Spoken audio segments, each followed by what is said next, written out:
Manual for Teachers 8. How can the perception of orders of difficulty in healing be avoided? The belief in orders of difficulty is the basis for the world's perception. It rests on differences, on uneven background and shifting foreground, on unequal heights and diverse sizes, on varying degrees of darkness and light, and thousands of contrasts in which each thing seen competes with every other in order to be recognized. Sure. Differences, orders of difficulty, right? A larger object overshadows a smaller one. A brighter thing draws the attention from another with less intensity of appeal. Sounds like Taoism, doesn't it? Having and not having arise together kind of stuff. All right, yeah, more, right? And a more threatening idea, or one conceived of as more desirable by the world standards, completely upsets the mental balance. What the body's eyes behold is only conflict. Look not to them for peace and understanding, the body's eyes. Illusions are always illusions of differences. How could it be otherwise? By definition, an illusion is an attempt to make something real that is regarded as of major importance, but is recognized as being untrue. But it's different. No. All right. The mind, therefore, seeks to make it true out of its intensity of desire to have it for itself. Justification, right? Illusions are travesties of creation, attempts to bring truth to lies. Finding truth unacceptable, the mind revolts against truth and gives itself an illusion of victory. Finding health a burden, it retreats into feverish dreams, and in these dreams the mind is separate, different from other minds, with different interests of its own, and able to gratify its needs at the expense of others. Where do all of these differences come from? Certainly they seem to be in the world outside, yet it is surely the mind that judges what the eyes behold. It is the mind that interprets the eyes as messages and gives them meaning. And this meaning does not exist in the world outside at all. What is seen as reality is simply what the mind prefers.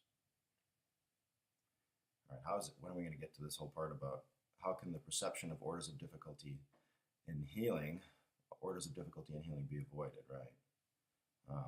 Must have something to do with perception. All right.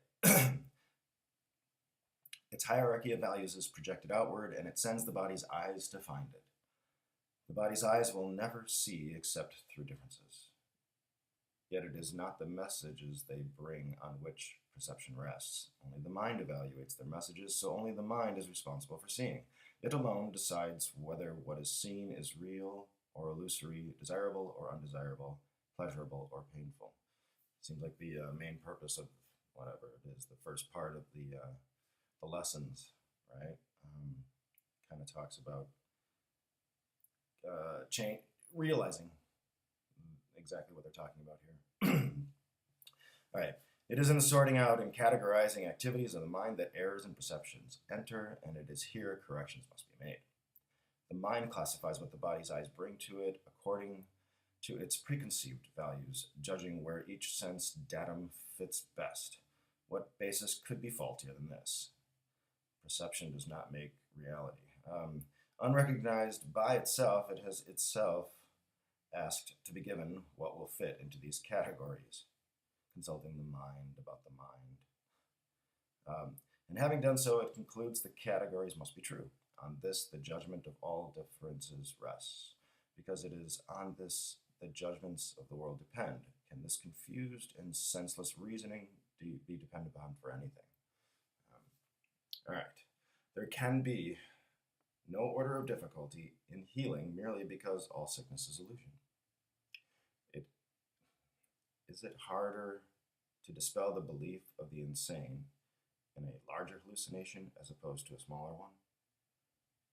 Will he agree more quickly to the unreality of a softer voice if he hears softer voice he hears then to that of a louder one? Will he dismiss more easily a whispered demand to kill than a shout?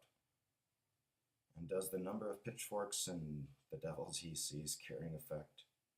And does the number of pitchforks, the devils he sees carrying, affect their credibility and his perception? His mind has categorized them as real, and so they are real to him.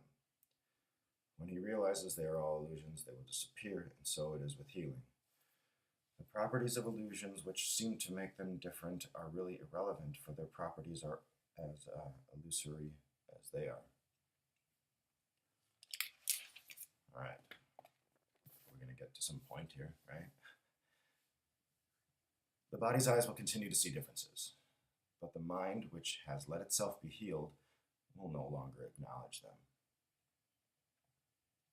There will be those who seem to be sicker than others, and the body's eyes will report their changed appearance as before, but the mind will put them all in one category. They are unreal.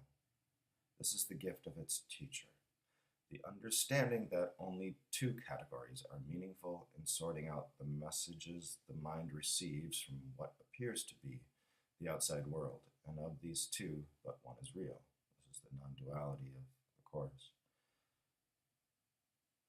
Just as reality is wholly real, apart from size and shape and time and place, for differences cannot exist within it, so too are illusions without distinctions. The one answer to sickness of any kind is healing. The one answer to all illusions is truth. All right, so how can the perception of orders of difficulty in healing be avoided? Recognizing that there are no differences, that illusions are illusions, and truth is truth. It's a pretty long explanation of, well, what he goes through is saying it's pretty obvious. Having and not having arise together kind of thing. They can't have one without the other, and so neither are true.